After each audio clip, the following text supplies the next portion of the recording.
नुसरत आपा, नुसरत आपा, ए नुसरत आपा। ए असलम, सारी तमीज तहजीब घर भूल कर आया है क्या? ना दुआ ना सलाम। सासू में तेरी बहन की। तो आपके शाहिद ने जो हरकत की उसके बाद भी आप क्या करने गई? और ना कभी जाएगी। तू कर क्या रहा है यहाँ? आपा को घर ले जाने आया हूँ। कोशिश करके तो देख। असलम तुम यहाँ? चले आपा, तेरा शौहर अभी घर नहीं आने वाला है। चल अपना सामान बांध और घर चल मेरे साथ। मैं कह रहा हूँ ना, चल। नुसरत अंदर जा। ए आपा। असलम, एक बात कान खोल के सुन ले, ये घर नुसरत का है और वो यहाँ से कहीं नहीं जाएगी। और दोबारा मेरे घर के दरवाजे पे आकर इस तरह चिल्लाया ना तो समझ लेना, ये सरोटा सिर्फ सुपारी नहीं, जबान भी काट सकता है।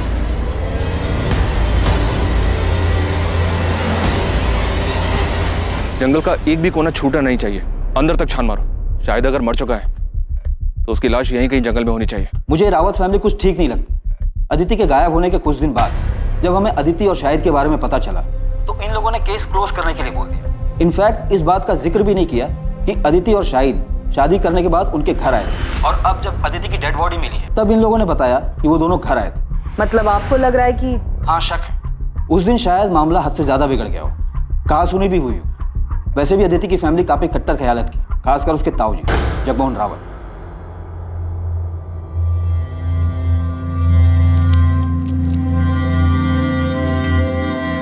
मैं जरा बाहर से होके आता, कुछ काम है। तुम सुभाष को देखते रहे, अब भी दिल पर बोझ लेकर बैठे। लेकिन इसमें उनकी क्या गलती थी? वो खुद को क्यों दोष दे रहे? ज्योति, रिश्ते का गला घोटना इतना आसान नहीं है, फिर चाहे तुम्हारे पीठ में कोई चुराई क्यों न घोंपते। सर, माथुर सर ने शाहिद के रायबरेली वाले घर का एड्रेस भेजा है। उदित, तुम तुरंत रायबरेली के लिए निकलो। और अगर ये सारा काम शाहिद का क्या कराया है और वो रायबरेली में कहीं छुपा हुआ है तो पहले से ही चौकन्ना होगा। और अगर उसे तनिक भी भनक लग गई तुम्हारे रायबरेली जाने के बारे में तो वहां से निकल सकता है और हम ये चांस बिल्कुल नहीं ले सकते। सो बी केयरफुल। मैं लोकल पुलिस से बात करता हूं।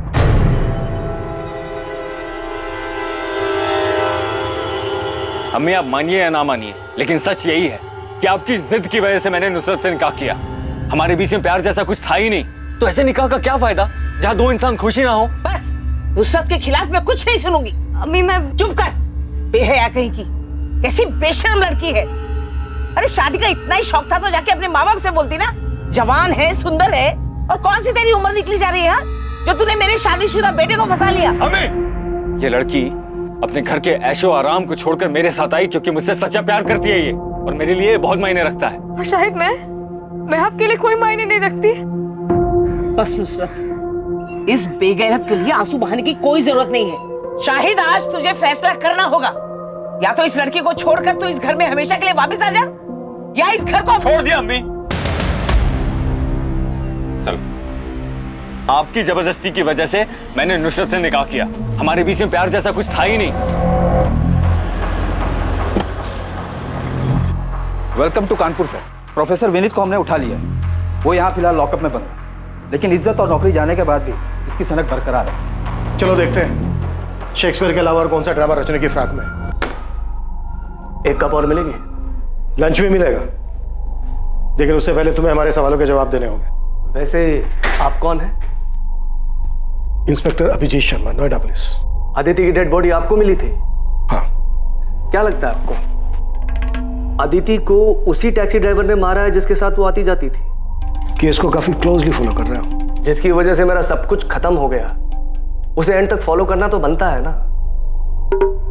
वैसे पता है, अब सोचता हूं ना तो महसूस कर पाता हूं कैसा लगा होगा ओथेलो को सब कुछ खोने के बाद। फिर तो तुम्हें यह भी पता होगा ओथेलो का सब कुछ खोने का रीजन वो खुद था। जिद और इनसिक्योरिटी में आकर खुद उसने अपने प्यार को मार डाला था। वाह सर, आपने ओथेलो पढ़ा है? अच्छा ये बताइए, आपका सबसे पसंदीदा कैरेक्टर कौन सा है? अपना ये ड्रामा बंद कर दे प्रोफेसर, ये पुलिस स्टेशन है, कोई स्टेज नहीं। All world is a stage, all men and women are merely players. ये पूरी दुनिया एक रंगमंच है और हम सब इसकी कठपुतली हैं। कोई मरता नहीं, कोई मारता भी नहीं है। बस जब जिसकी जरूरत खत्म हो जाती है उसे इस रंगमंच से अलविदा लेना पड़ता है। अदिति शाहिद से प्यार करती थी, भाग गई थी उसके साथ। ये जानने के बाद अपनी जिंदगी में तुम्हें उसकी जरूरत तो रही नहीं होगी, तो क्या तुमने उन दोनों की जिंदगी को रंगमंच से अलविदा कर दिया?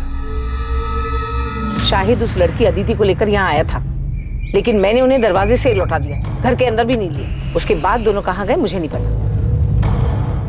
ये कौन है? ये असलम है, नुसरत का भाई। ठीक है, फिर भी हमें आपके घर की तलाशी लेनी होगी। देखिए साहब, शाहिद घर पर नहीं और पूरा गांव जानता है कि रुखसार कभी झूठ नहीं बोलती। उसके बाद भी अगर आपको अंदर जाना है तो वारंट लाइए। देखिए रुखसार जी, मामला बहुत संगीन है। नोएडा के जंगल में अदिति की लाश मिली हमें। सिर्फ अदिति की लाश मिली, शाहिद की नहीं? क्यों, मिलनी चाहिए थी। असलम क्या बकवास कर रहे हो? अरे मैं तो सिर्फ ऐसे ही पूछ रहा हूँ, वो दोनों साथ में गए थे इसलिए। साहब, शाहिद कहाँ है? हम वही तो पता लगाने की कोशिश कर रहे हैं। अब या तो शायद अदिति को मार के गायब हुआ है, या फिर शायद वो खुद भी जिंदा नहीं है।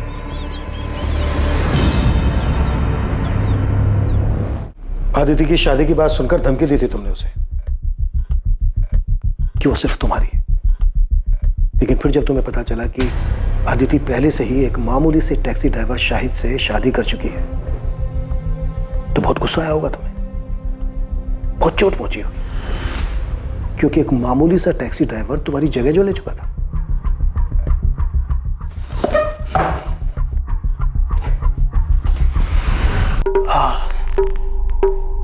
लीजिए, अब मैंने आपकी जगह ले ली, आपकी कुर्सी पर बैठा हूं, तो आप मेरा खून करना चाहते हैं? नहीं ना, क्योंकि आप जानते हैं कि मेरे यहां बैठने से आपकी वैल्यू और आपकी पोजीशन में कोई फर्क ही नहीं पड़ता। ठीक उसी तरह, चाहे मुझे अच्छा लगा या नहीं लगा, सच यही था कि अदिति उस टैक्सी ड्राइवर से प्यार करती थी। मेरे जोर जबरदस्ती करने के बाद भी उसके मन में उस टैक्सी ड्राइवर के लिए जो प्यार था, उसमें कोई फर्क ही नहीं पड़ता। इसलिए जगह ले ली नहीं ले ली, ये सब बकवास है। एक बार को तो तुमने सोचा होगा कि अदिति पढ़ी लिखी लड़की है, उसका और तेरा इंटेलेक्चुअल लेवल मैच करता है, और दूसरी तरफ वो टैक्सी ड्राइवर शाहिद, जिसका अदिति के साथ कोई मेल नहीं था। आपको लगता है कि मैं इंटेलेक्चुअल हूं और वो टैक्सी ड्राइवर गवार है? सर, ये सिर्फ एक मुखौटा है जो अंदर के असली चेहरे को छुपा देता है। बात को गोल गोल घुमाने से मुद्दा नहीं बदल जाता प्रोफेसर। जो बात है सच सच बता दे, वरना इसी लॉकअप के अंदर एक एक करके तेरे चेहरे से सारे मुखौटे उतार देंगे हम। मुखौटा पहले उनका उतारिए जो खानदानी और इज्जतदार होने का दावा करते हैं, और फिर उसी शान की आड़ में अपनों की ही बलि चढ़ा देते हैं। अदिति का मर्डर उसकी फैमिली का हाथ है? नहीं, मैंने ऐसा तो नहीं कहा, लेकिन लगता है आपके मन में उनके लिए शक है, तभी सबसे पहले उनका ख्याल आया। वैसे आपको उस टैक्सी ड्राइवर की फैमिली पर भी शक होगा। जरा सोचिए ना सर, अगर मोहब्बत की दुश्मनी फैमिलीज ना होती तो ये दुख भरी प्रेम कहानियां अमर कैसे हो पाती?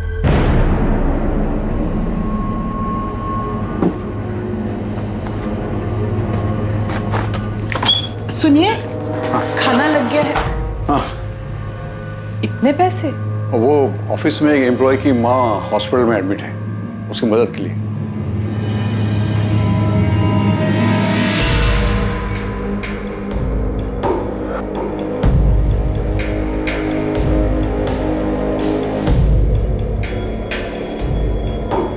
नुसरत, भूल जा उसे, ये मान ले कि मेरा बेटा कभी तेरे लायक था ही नहीं।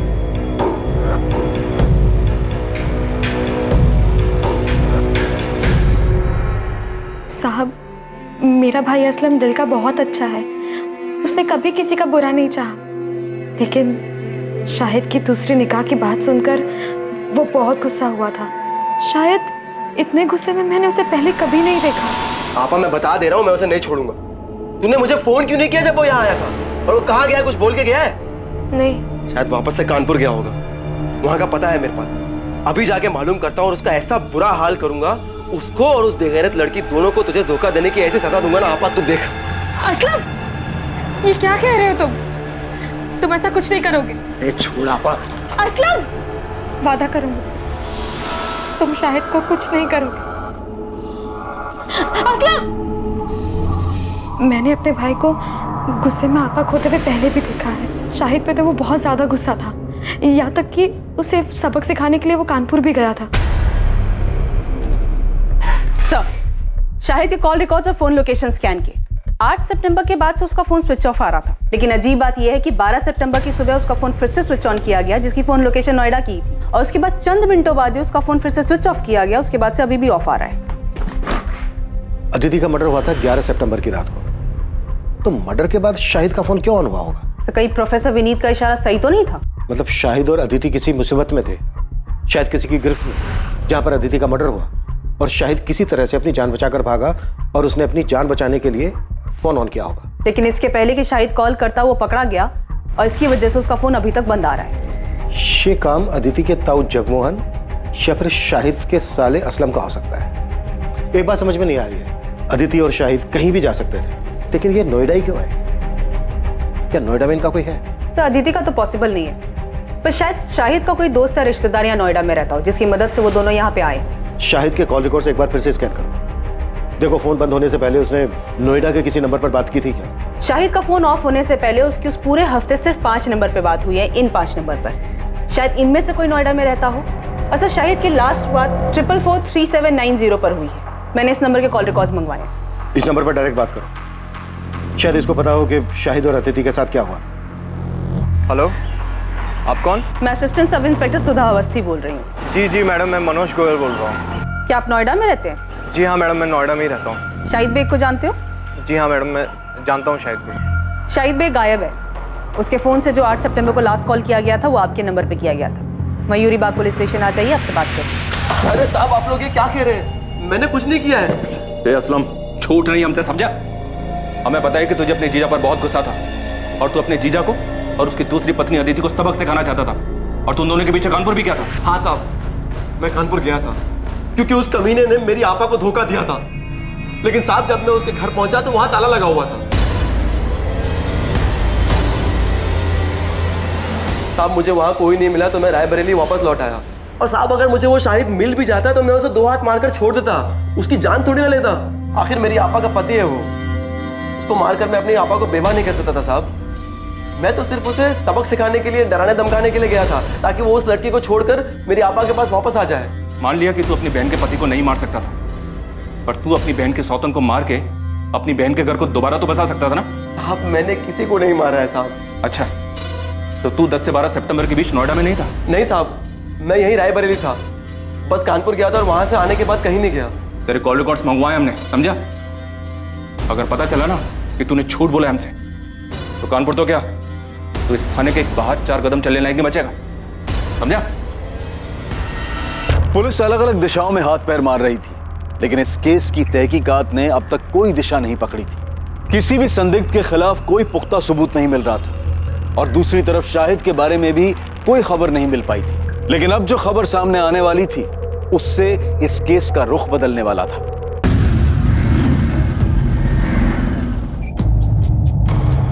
सर, मैं भी रायबरेली से ही हूँ। नोएडा में पिछले 8 सालों से रह रहा हूँ। शाहिद मेरे बचपन का दोस्त है। क्या तुम ये भी जानते हो कि शाहिद एक लड़की के साथ भाग कर यहाँ नोएडा आया था? जी सर, जानता था, और ये भी जानता हूँ कि उस लड़की का नाम अदिति है। 12 सितंबर को हमें अदिति की डेड बॉडी। क्या डेड बॉडी? शाहिद का डर सही नहीं। शाहिद अदिति के साथ ऐसा नहीं कर सकता। वो दोनों एक दूसरे से बहुत प्यार करते थे। उन दोनों ने शादी भी की थी, पर उनके घर वालों ने मानने से इनकार कर दिया, तो उसने मुझे फ़ोन किया। उसे कुछ पैसे और रहने के लिए जगह चाहिए थी। देख, अभी मेरे पास ना सिर्फ 5000 रुपये हैं। मैं तेरे अकाउंट में ट्रांसफ़र कर रहा हूँ। तुम दोनों टिकट कराओ और इधर नोएडा आ जाओ। बाकी इधर मिलकर सोचते हैं, ठीक है? देख, अगर तू कह रहा है ना कि अदिति के घर वाले कुछ भी कर सकते हैं, तो तेरा कानपुर छोड़ने का फैसला बिल्कुल सही है। मैं अदिति को कुछ नहीं होने दे सकता। मैं बस जल्दी से नोएडा की ट्रेन पकड़ के आ रहा हूँ। अब हमें कानपुर या रायबरेली में रहने में डर लग रहा है। सर, शाहिद मेरे पास यहाँ नोएडा आ गया था। तो 2 दिन शाहिद यहाँ नोएडा में तुम्हारे पास तुम्हारे घर पे रुका था? हाँ सर, मैंने इंतज़ाम किया था। वैसे मैं एक छोटा मोटा स्टेट एजेंट हूँ सर। सेक्टर 49 में एक फ्लैट मेरे पास खाली पड़ा था, उसकी चाबी मेरे पास ही थी। वो फ्लैट मुझे किराए पे चढ़ा, तो मैंने शाहिद और अदिति को वहाँ रहने दिया।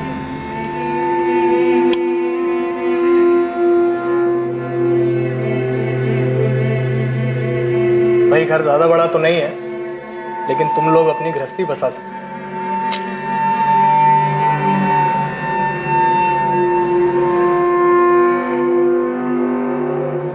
घर बड़ा नहीं, इंसान का दिल बड़ा होना चाहिए, जैसे कि आपका है। Thank you so much Manoj भैया। ये बात शायद 8 सितंबर की होगी। वो दोनों बहुत खुश थे। मैं चाबी देके वहां से निकल गया और शाहिद ने मुझे बताया था कि वो अपना फ़ोन ऑफ रखेगा, तो मेरी इस बीच उससे कोई बात नहीं हुई। 2 दिन बाद 10 तारीख को जब मुझे वक्त मिला तो मैं उनका हाल चाल लेने के लिए वहां पहुंचा।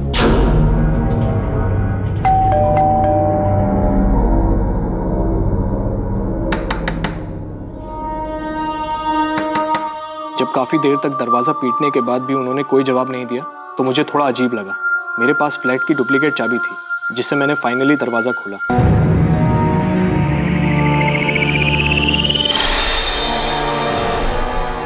लेकिन अंदर का नज़ारा देखकर मैं हैरान रह गया।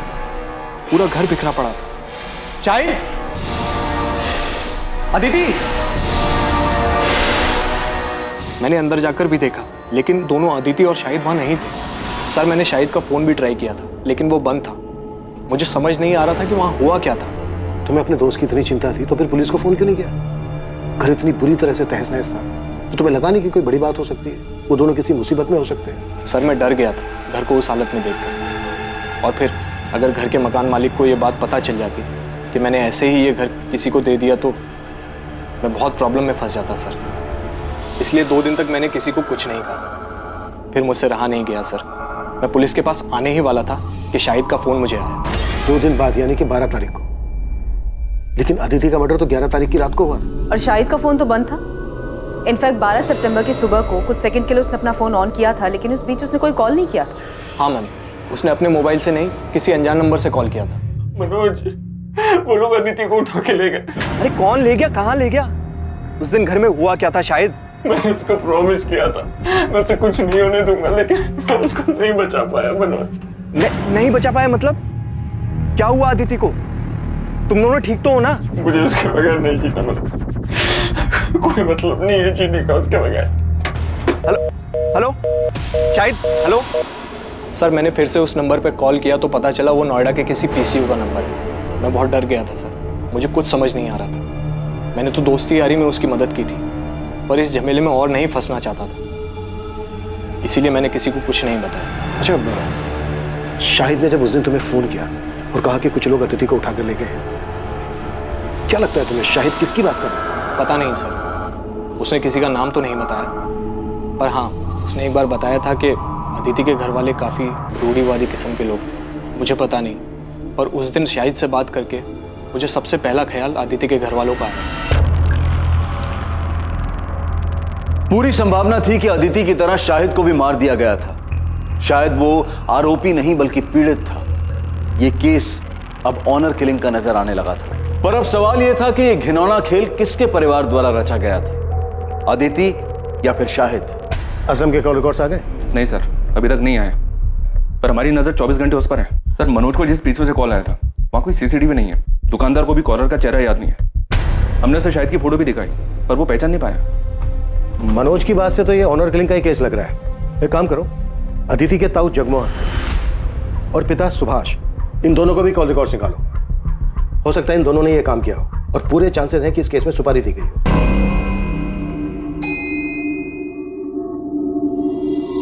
कहीं जा रही हो? हाँ, वो थोड़ा बाजार जा रही थी, सामान लाना था। अरे तो ड्राइवर को बोल देती, वो लेके आता। अरे नहीं, यही पास के बाजार ही जा रही हूँ, पैदल चली जाऊंगी, इसी बहाने थोड़ा चलना हो जाएगा। चलती हूँ।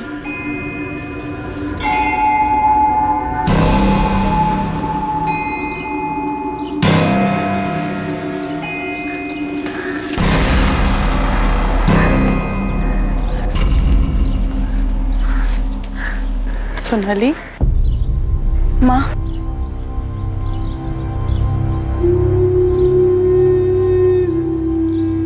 सोनाली, तुझे ये जगह याद है?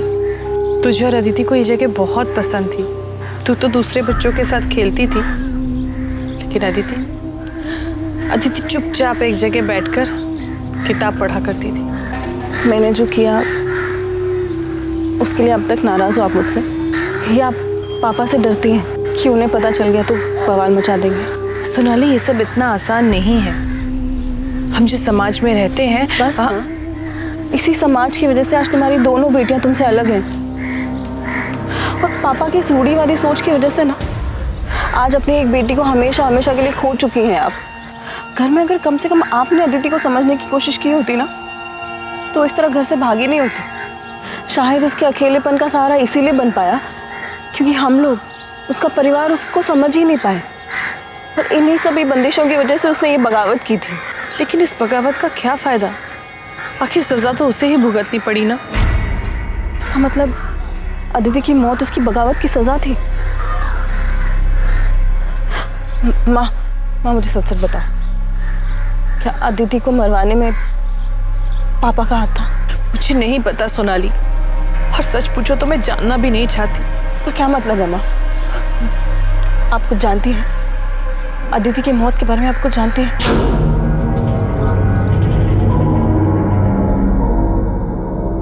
सुभाष, संभालो अपने आप को। अरे जिसने एक पल में बिना सोचे हम सबको पराया बना दिया, अपने नाम और परिवार की इज्जत के बारे में तक नहीं सोचा, उसके बारे में भूल जाना ही अच्छा है। भैया आप जिसकी बात कर रहे हो मेरी बेटी है। सुभाष, अदिति मेरी भी बेटी थी। मेरे लिए भी ये सब करना आसान नहीं है, लेकिन अपने परिवार और प्रतिष्ठा बनाए रखने के लिए हमने जो फैसला लिया है वो बिल्कुल सही है। जब से अदिति की लाश देखी है तब से घूम फिर कर ये बात मेरे मन में आके अटक जाती है। फिर लगता है कि नहीं, वो ऐसा कुछ नहीं कर सकती, लेकिन उनकी बातें याद आ जाती हैं और फिर लगता है कि इन सब के पीछे इन्हीं का हाथ है। हाँ, ये सच है कि 3 साल पहले जब सोनाली घर से भाग गई तो मैंने कुछ लोगों को पैसे दिए, उन्हें सोनाली के पीछे भेजा था, लेकिन उसे मारने के लिए नहीं, बल्कि उसे वापस घर लाने के लिए। बाप हूं मैं उसका, कसाई नहीं हूं। इससे पहले कि वो भानु से शादी कर ले, मैं एक आखिरी कोशिश करना चाहता हूं। पहली बार सोनाली आपके हाथ से बच के निकल गई, आप कुछ नहीं कर पाए, लेकिन इस बार अदिति के वक्त आप कोई चांस नहीं लेना चाहते होंगे। वैसे भी अदिति आपकी सगी बेटी तो थी नहीं। जब अदिति और शाहिद आपके पास आशीर्वाद लेने आए होंगे तो आपका खून तो खोला ही होगा। मैं अदिति पर गुस्सा नहीं था, उसकी नादानी पर हैरान था। बुरा तो इस बात का लग रहा था कि मैं अपनी बेटी को समझ ही नहीं पाया। शायद इसीलिए उसने मुझसे बिना पूछे इतना बड़ा कदम उठाया, इतनी बड़ी गलती कर दी। तो मतलब आप ये मानते हैं कि अदिति ने जो किया वो गलत था? हाँ, बिल्कुल गलत था, और आज जो उसकी हालत हुई है वो उसी गलती का नतीजा है। तो आप ये मानते हैं जगमोहन जी कि अदिति की मौत उसकी गलती की वजह से हुई? तो जाहिर सी बात है इस बात पर आपको खुशी हुई होगी। ये कैसा बेहुदा सवाल है इंस्पेक्टर? अदिति मेरी भी बच्ची थी, मुझे जिंदगी भर उसे खोने का दुख रहेगा। और पछतावा? हाँ, वो भी है कि मैं अपनी बेटी को समझ नहीं पाया। बाप होने के बावजूद अपनी बेटी को बचा नहीं सका। भैया का तो नहीं जानता, पर मैं अपनी बेटी को कभी कोई नुकसान नहीं पहुंचाऊंगा। हर मुजरिम शुरुआत में अक्सर यही राग अलापता है जगमोहन जी। ठीक है, इसके आगे मैं कुछ नहीं बोलूंगा। आप जो सोच रहे हैं उसे साबित करके देखिए।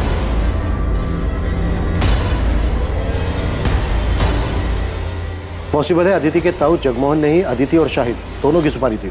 बड़े लोग हैं सर, इतना तो पक्का है कि खुद के हाथ गंदे नहीं किए होंगे। जैसे सोनाली के वक्त गुंडे भेजे थे, शायद इस बार भी किसी को सुपारी दी हो। खबरी नेटवर्क को एक्टिव करते हैं, नोएडा और कानपुर, इन दोनों जगह के हिस्ट्री शीटर्स को स्कैन करने के लिए बोलते हैं। अगर इन दोनों में से किसी भी जगह से सुपारी निकली होगी तो पता चल जाएगा।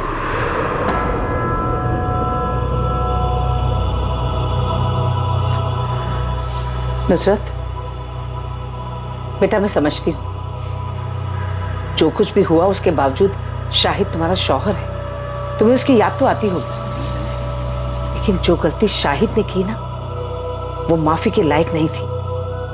मैंने वही किया जो मुझे सही लगा। यही तो मुश्किल है ना अम्मी, आप सब ने वही किया जो आप सबको सही लगा। आपको सही लगा तो आपने शाहिद की मर्जी के बगैर उनका निकाह हमसे करवा दिया। शाहिद को सही लगा तो उन्होंने मुझे बिना बताए अपना जीवन साथी चुना। आपको सही लगा तो आपने उनको घर से निकाल दिया। असलम को सही लगा तो उन्होंने, इन सब में मैंने तो अपना सब कुछ खो दिया ना आज मेरे पास शौहर है, ना आज मेरे पास औलाद है। अरे मुझे तो ये तक भी नहीं पता कि शायद जिंदा है या नहीं। अम्मी, अगर आज तक आप सब कुछ सही करती आई तो मेरे साथ गलत कैसे हो गया? कुछ समझ में नहीं आ रहा है। इतने सारे सस्पेक्ट्स हैं पर किसी के खिलाफ भी कोई पुख्ता सबूत नहीं मिल रहा है। सर, अदिति के ताऊ जगमोहन रावत, पिता सुभाष रावत और प्रोफेसर विनीत अग्रवाल, इन सबके कॉल रिकॉर्ड स्कैन किए, सब क्लियर है सर। पर ये असलम के कॉल रिकॉर्ड में सर गड़बड़ दिखाई दे रहा है। 10 और 11 सितंबर को इसका फोन स्विच ऑफ था। उसे अदिति और शाहिद के नोएडा जाने के बारे में खबर मिल गई होगी। उसने इन दोनों का पीछा किया होगा और मौका देखते ही मर्डर कर दिया होगा, और इस दौरान जानबूझकर अपना मोबाइल फोन बंद रखा होगा ताकि उसकी लोकेशन किसी को पता ना चल पाए। तो शाहिद का दोस्त मनोज गोयल, जिसने शाहिद और अदिति को लास्ट टाइम देखा था, वो भी रायबरेली से है। सर शायद मनोज भी असलम को जानता हो, उसे आइडिया हो कि असलम नोएडा आया था या नहीं। बात करो मनोज। और मैं असलम को उठाता हूँ सर। पता नहीं क्यों मुझे ऐसा लग रहा है कि हम कोई लिंक मिस कर रहे हैं। कुछ तो है जो सही नहीं बैठ रहा है। कि अदिति का कातिल खेल खेल रहा है हमारे साथ। है हिम्मत मुझ में पर उम्मीद थोड़ी कम, कर दे दो तुम साथ तो साथ उड़ जाएं हम। Very nice, it's actually very nice. एक काम करना, अपने इस असाइनमेंट का एंड तुम इसी पोएम से करना। इनफैक्ट तुम ये पोएम पूरी क्लास के सामने सुनाओगे। नहीं सर, अब आपके सामने बोल लिया पर सबके सामने नहीं बोल पाऊंगी। अरे क्या हुआ, जैसे मेरे सामने बोला वैसे सबके सामने बोलना। डोंट गेट स्कैर्ड, मैं हूं ना। आपकी बात अलग है सर, आप शायद ऐसे इकलौते इंसान हैं जिसके सामने मैं ऐसे पोएम सुना पाई, क्योंकि मैं आपके साथ बहुत कंफर्टेबल फील करती हूँ। झूठ झूठ बोला था तुमने। मैं इकलौता नहीं था, कोई और भी था।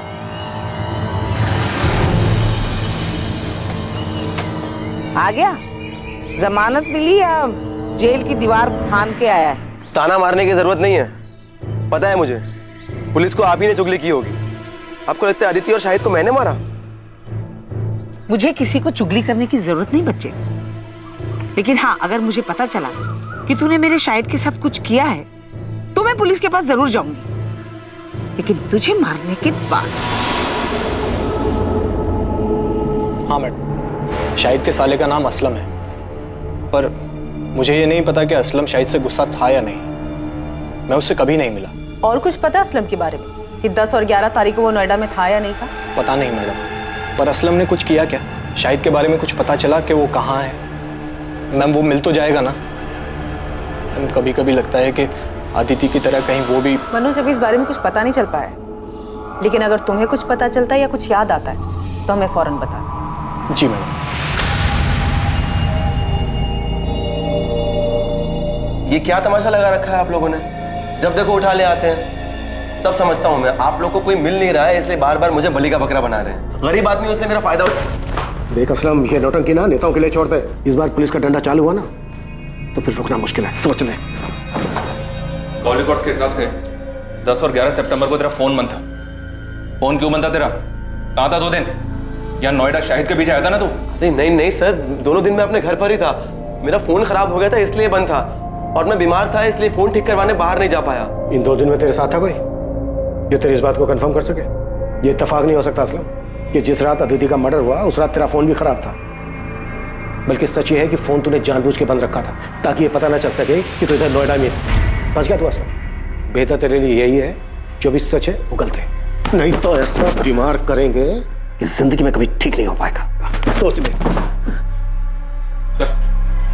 असलम को बुरी तरह से तोड़ा, लेकिन अभी वो वही रट लगाया हुआ है कि 10 और 11 सितंबर को रायबरेली में ही था।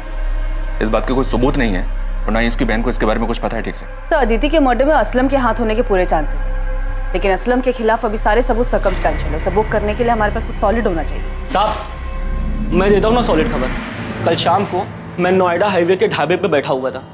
उस वक्त वो अपना हिस्ट्री सीटर है ना मोंटी, वो भी वहाँ पर आया हुआ था। अब क्या बताऊँ दोस्त, आजकल लोगों को जुर्म की कदर ही नहीं है। साला पूरे नोएडा में रेड गिर गया, इसलिए ना मैंने अब बाहर का काम उठाना शुरू कर दिया। अभी कानपुर का काम उठाया था। बड़ा काम था क्या मोंटी भाई? अबे जबरदस्त काम था, एकदम जासूस टाइप का। पेमेंट सुनेगा ना तो साला दब के ही मर जाएगा। एक हिंदू मुस्लिम जोड़े को ढूंढने का काम था, सालों ने भाग के शादी की थी। तो काम हो गया था? अबे मोंटी शैम्पू कोई काम ले और वो होना, ऐसा होएगा कभी? उठा लो मोंटी को। अब ये मोंटी बताएगा कि इसने कैसे किया और किसके कहने पर किया। चल बोल, वो हिंदू मुस्लिम जोड़ा कौन है और उनका पता लगाने के लिए तुझे किसने भेजा था? बोल। अबे वो बाल नहीं साहब, सब बाल छोड़ दो साहब प्लीज बाल छोड़ दो।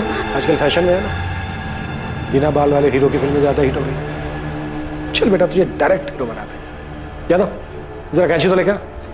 सब बाल नहीं साहब, सब बताता हूँ मैं बताता हूँ। सब लड़की का नाम अदिति रावत और लड़के का नाम शाहिद बेग था। उनको ढूंढने का काम मिला था साहब। मैंने यूपी, दिल्ली, नोएडा हर जगह अपने लड़के घुमाए, लेकिन साहब उनका कुछ नहीं पता चल पाया साहब। अबे ओए, नौटंकी बंद कर, समझा? अभी सच सच बोल, शाहिद की लाश कहाँ है? और उनके लिए सुपारी किसने दी? जगमोहन रावत ने या असलम ने?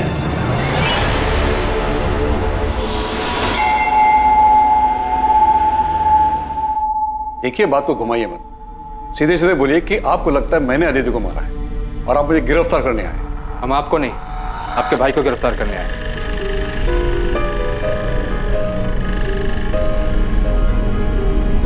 सुभाष को क्या किया इसने? वो तो यही बेहतर बता पाएंगे। मोंटी को नोएडा पुलिस ने गिरफ्तार कर लिया है, उसने तुम्हारा नाम लिया। साहब 10 सितंबर को सुभाष रावत ने मुझे फोन किया था साहब। डन साहब, काम हो जाएगा, दोनों को ढूंढ लूंगा मैं। मेरे आदमी हर जगह काम होती, मैं आपको बता दूंगा। उसके आगे क्या करना है साहब, आप ये बताइए मुझे। उसके बाद क्या करना है मिलने के बाद बताऊंगा। उनके मिलते ही मुझे फोन करना, तुरंत। आपको देखकर ऐसा लगा नहीं कि आप इतने पहुंचे हुए निकलेंगे। एक हिस्ट्री शीटर से कांटेक्ट करके आपने उसे सुपारी भी दे दी। मैंने मोंटी को सुपारी अदिति को बचाने के लिए दी थी, उसे मारने के लिए नहीं। भैया बहुत गुस्से में थे और मुझे डर था कि कहीं वो उस गुस्से में अदिति को कोई नुकसान न पहुंचा दे। बेवकूफ समझ रहे हैं आप। देखिए, जो अभी सच है बता दीजिए। सच उगलवाने के लिए हमें हमारे तरीके आजमाने पर मजबूर मत कीजिए। मैं सच बोल रहा हूँ सर, आप मोंटी से पूछ लीजिए। क्या मैंने एक बार भी उसे अदिति या शाहिद को मारने के लिए कहा था? नहीं, मैंने उसे उन दोनों को ढूंढने के लिए कहा था। इसके बाद की प्लानिंग मैं पहले ही कर चुका था। मैं उन्हें सबसे छुपाकर चेन्नई भेजने वाला था, अपने दोस्त वेंकटेश मूर्ति के पास। वो मेरा कॉलेज का फ्रेंड है और मैं उसे अच्छी तरह से जानता हूँ, मुझे उस पर भरोसा था, इसलिए मैंने सारी बातें उसे पहले ही बता दी थी। लेकिन इससे पहले कि मोंटी अदिति का पता लगा पाता, हमें अदिति की लाश मिलने के बारे में पता चला। अगर आपको फिर भी यकीन नहीं है तो आप वेंकटेश से पूछ लीजिए, उसका नंबर है मेरे पास। अदिति का मर्डर 11 तारीख को और 12 तारीख को शाहिद ने अपने दोस्त को फोन किया था कि कुछ लोग अदिति को उठाकर ले गए। मनोज, वो लोग अदिति को उठा के ले गए। आपको क्या लगता है शाहिद का दोस्त आपके भाई जगमोहन की बात कर रहा था? मुझे अंदाजा ही नहीं था कि मेरा अपना भाई मेरे बारे में इतनी घटिया सोच रखता है। ज्योति, तुम्हें भी ऐसा ही लगता है? ओह, तो आज मेरे समझ में आया कि मेरा परिवार मेरे बारे में क्या जानता है, क्या समझता है। क्योंकि आपने कभी किसी को समझने का मौका ही नहीं दिया ना। सुभाष, मैंने हर फैसले में तू मेरे साथ खड़ा था। मैंने कभी कोई फैसला अकेले में नहीं लिया है।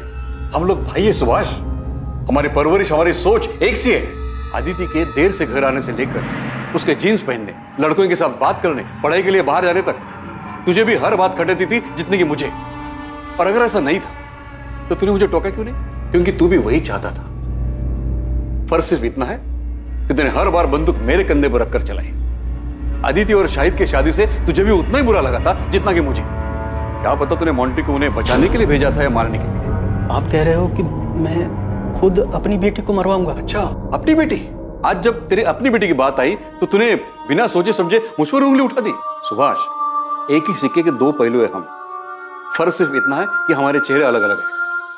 तूने मुखड़ा पहन रखा है और मेरा सच सबके सामने है। जब शक दिलों में घर कर जाता है तो रिश्तों में भी दरारें पड़ने लगती हैं। और यहां भी ऐसा ही हो रहा था। सभी एक दूसरे पर शक कर रहे थे, आरोप लगा रहे थे, लेकिन दावे के साथ किसी के पास भी कहने के लिए कुछ नहीं। आखिरकार पुलिस को एक ठोस सुराग मिलने वाला था। कातिल के चेहरे पर से मुखौटा उतरने वाला था।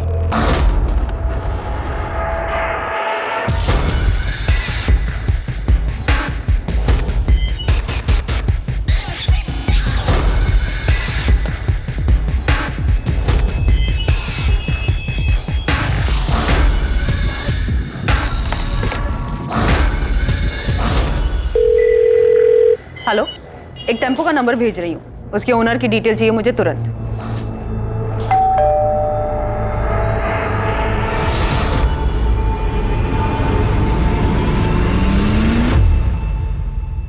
मैं जानता हूं तुम्हारी मां तुमसे छुप कर मिलती है। तुम्हारे लिए अच्छा ही होगा तुम हमारे परिवार से दूर रहो। पर यह बात दोबारा मुझे दोहरानी न पड़े। छूट क्या रहा है उसे? असलम भी कुछ नहीं बोल रहा है, उसके खिलाफ भी कुछ नहीं मिल रहा है, बाकी सबके कॉल रिकॉर्ड्स भी क्लीन है। चोरी किए गए गहनों के बारे में भी अभी तक कोई इन्फॉर्मेशन नहीं मिली था। तकरीबन 15 लाख के थे, पक्का कातिल के पास ही होंगे, क्योंकि अगर उसने गहने बेचने की कोशिश की होती तो नोएडा, कानपुर या रायबरेली के किसी ज्वेलरी शॉप से ऐसी कोई खबर सामने आ ही जाती। 12 सितंबर की सुबह 2:54 पे ये टेम्पो चिवारी गांव की तरफ मुड़ा था। उस रात भर में ये अकेला व्हीकल है जो 1 बजे के बाद उस रास्ते से गुजरा था। तब मुझे पूरा यकीन है अदिति को इसी टेम्पो में ले जाया गया होगा। और सर सबसे बड़ी बात, इस टेम्पो के ड्राइवर ने बताया कि उसके मालिक ने अचानक से उस रात फोन करके ये टेम्पो मंगवाया था। इसका मालिक का नाम?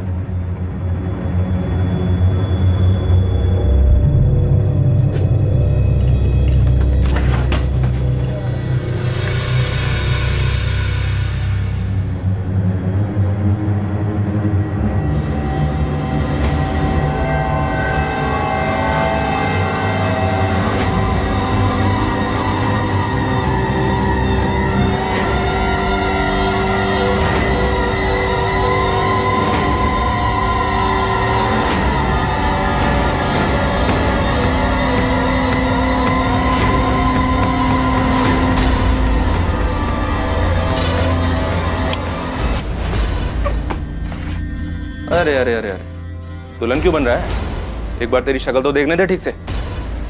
अड़ा तो तू है, ससुराल से बुलावा है तेरी, वहां चलकर चाहे जितनी मर्जी शर्मा लेना। हेलो सर, ये अदिति की ज्वेलरी लग रही है। साहब मैंने कुछ नहीं किया साहब। अबे चुप, वो टेम्पो मिल गया हमें जिसमें तू अदिति की लाश को लेकर गया था जंगल में। अभी सीधी तरह से ये बोल, शाहिद की लाश को कहां ठिकाने लगाया तूने?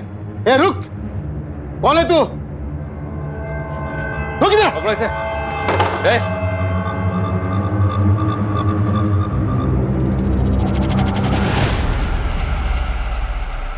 शाहिद बेग,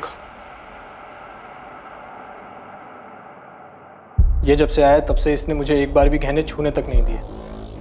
आज जब ये खाना लेने बाहर गया, मैंने सोचा 2-4 गहने निकाल ले। मेरे साथ गद्दारी कर रहा था। इतना गिरा हुआ इंसान है। बंद करिए नौटंकी।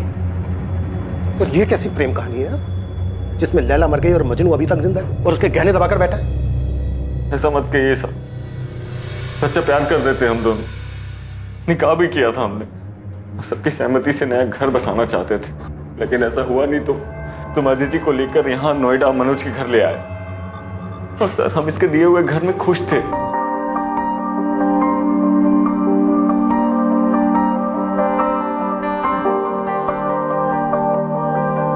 खुश तो हो ना तुम?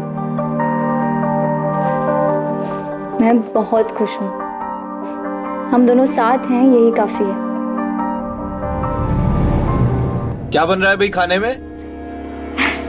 मैं बस रोटियां बना रही हूँ, आप दोनों खाने बैठ जाइए। खुश तो हो ना तुम दोनों यहाँ? हाँ यार, तेरी वजह से कम हम दोनों के सर के ऊपर छत तो है, वरना पता नहीं हम दोनों कहाँ कहाँ भटकते रहते। मैं प्लेट्स लगाता हूँ।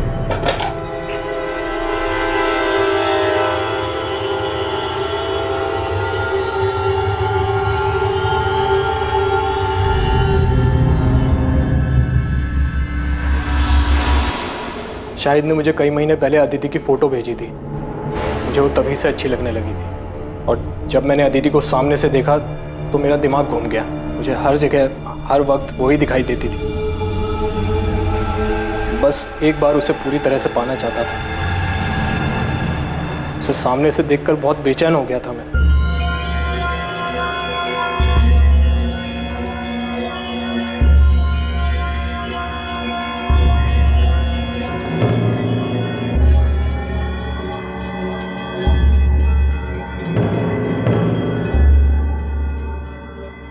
मनोज भैया, शाहिद बस 5 मिनट में नहाकर आएगा, तब तक आप चाय पीजिए।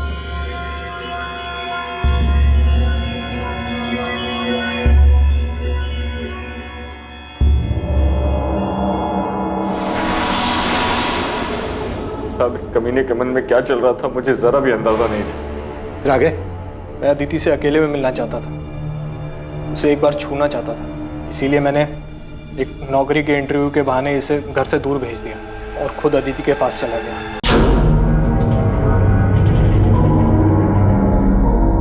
हो गया अदिति? हाँ, बस 2 मिनट।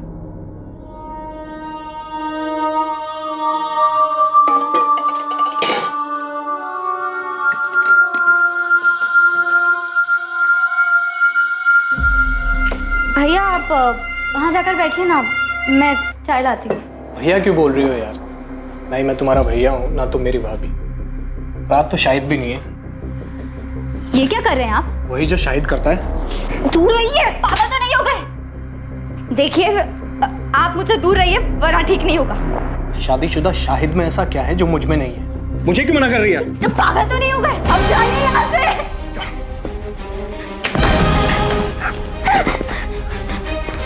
मैं मार दूँ, अब जाइए यहाँ से।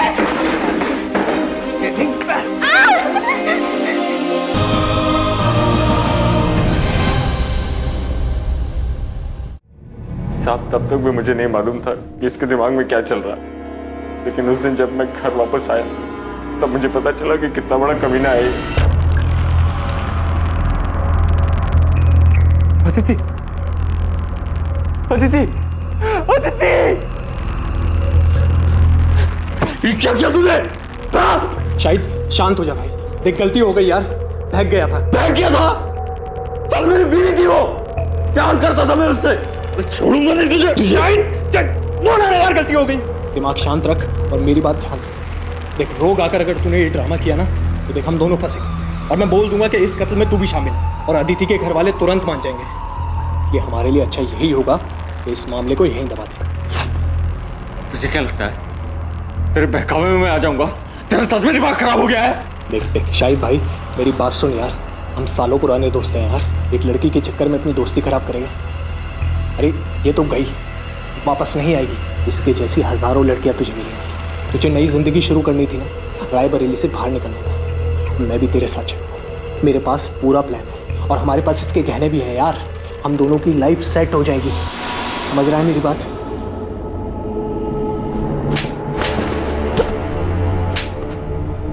जिस लड़की ने तेरे लिए अपना घर छोड़ा, परिवार छोड़ा, ऐशो आराम छोड़ा, कुछ नहीं देखा तेरे सामने, उस लड़की की मौत से तू 5 मिनट में उबर गया।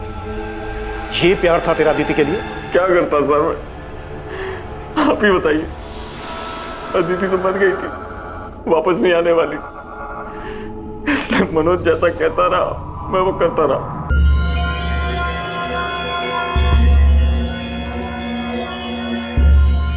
शायद देख, इस काम को हमें बहुत संभाल कर और आराम से करना होगा, समझा?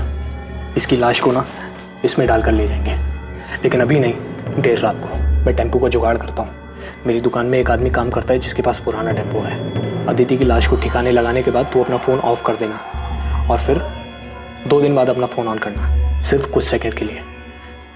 जब पुलिस को अदिति की लाश मिलेगी ना, तो वो मुझसे पूछताछ करने आएगी, तो मैं उन्हें बताऊंगा कि तुम दोनों के पीछे कुछ लोग पड़े थे जिन्हें अदिति के परिवार वालों ने भेजा था।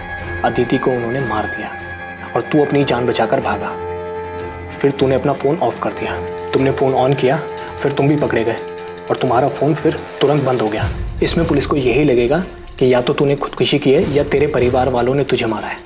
और जब तक ये मामला शांत नहीं हो जाता, मेरे पास एक और ठिकाना है, तू वहाँ छुप जा, और सबसे पहले तेरा हुलिया बदलना पड़ेगा ताकि कोई तुझे पहचाने ना। कुछ गड़बड़ हो गई तो? मुझ पे भरोसा रख, ये मामला शांत हो जाने के बाद तेरे पास जो अदिति के गहने हैं ना, हम उसे बेच देंगे, बहुत पैसे मिलेंगे यार, अपनी लाइफ सेट हो जाएगी। चल, लाश को बोरी में डालते हैं और रात को 1 बजे निकलेंगे, समझा?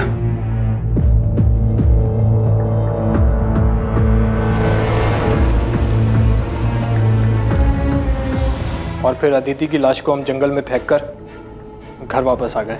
साले तू अदिति से प्यार करता था, 5 मिनट में उसके कातिल के प्लान में शामिल हो गया ताकि तू अदिति के पैसों से एक सुकून भरी जिंदगी शुरू कर सके। मैं इसके बहकावे में आ गया था, मैं सच कह रहा हूँ, उसकी मौत का मुझे अभी भी बहुत अफसोस है। मैंने अपनी पूरी जिंदगी में तेरे जैसा स्वार्थी आदमी नहीं देखा। क्या नहीं था तेरे पास? हाँ? क्या नहीं था तेरे पास? एक समझदार बीवी थी, बेहद प्यार करने वाली अदिति थी, लेकिन सच ये है कि तू इनमें से किसी के लायक नहीं था।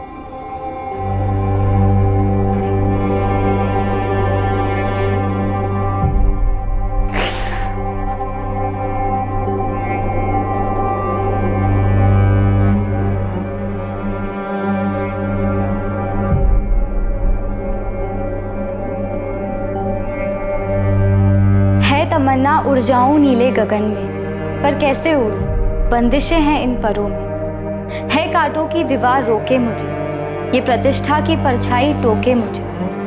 है अरमा छू लूं सितारों को, तोड़ दूं इन बंदिशों इन दीवारों को। है हिम्मत मुझ में पर उम्मीद थोड़ी कम है, कर दे दो तुम साथ तो साथ उड़ जाएं। झूठ का पर्दाफाश अक्सर इंसानी मंसूबों का भद्दा चेहरा सामने ले आता है। मुखौटा उतरते ही सच्चाई अपने आप सामने आ जाती है और इंसान की स्वार्थी, घिनौनी और लालची मंशाओं पर रोशनी पड़ जाती है। लेकिन इससे ज्यादा खौफनाक हकीकत इंसान के अंदर छुपा हुआ अंधकार है, जिससे वो खुद भी वाकिफ नहीं होता और जिसका आभास उसे जिंदगी की मुसीबतों के साथ जूझते हुए ही होता है। शायद भी अपने भीतर छुपे अपने इस खतरनाक रूप को शायद नहीं पहचानता था।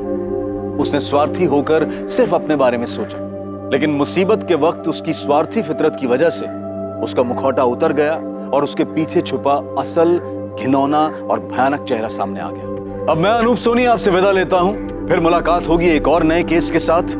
देखते रहें क्राइम पेट्रोल सतर्क, सोमवार से शुक्रवार रात 10:30 बजे। और याद रखें, क्राइम और आपके बीच में सिर्फ इतना फर्क है कि आप कितने सतर्क हैं। सतर्क रहें, सुरक्षित रहें। जय हिंद।